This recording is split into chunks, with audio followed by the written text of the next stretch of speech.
కావలి పట్టణంలోని 19వ వార్డులో municipal commissioner Shravan Kumar ఇంటింటికి డస్ట్ బిన్లను పంపిణీ చేశారు. తడి, పొడి, ప్రమాదకర చెత్తను వేర్వేరు బిన్నుల్లో వేయాలని సూచించారు.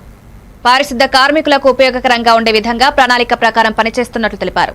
ఈ కార్యక్రమంలో టీడీపీ ఇన్ఛార్జి చంద్రశేఖర్, ఎమ్మెల్యే సూచనల మేరకు అధికారులు, స్థానిక నాయకులు పాల్గొన్నారు.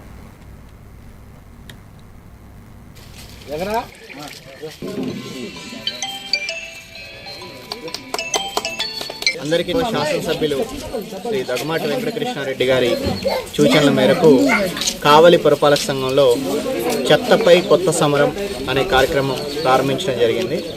దీనిలో భాగంగా మన కావలి పట్టణాన్ని చెత్తరహిత పట్టణంగా తీర్చిదిద్దుకునేందుకు మన కావలి పుర ప్రజల సహకారం కూడా కోరటానికి వాళ్ళందరి ద్వారా కూడా వాళ్ళ ఇంట్లో ఉత్పత్తి అయ్యే చెత్తని తడి చెత్త, పొడి చెత్త, హానికారక చెత్తగా విభజించి మన శానిటరీ వర్కర్స్కు అందించడానికి వాళ్ళందరికీ ఈరోజు 3 కలర్ల డస్ట్బిన్ల పంపిణీ కార్యక్రమం 19వ వార్డులో చేపట్టడం జరిగింది.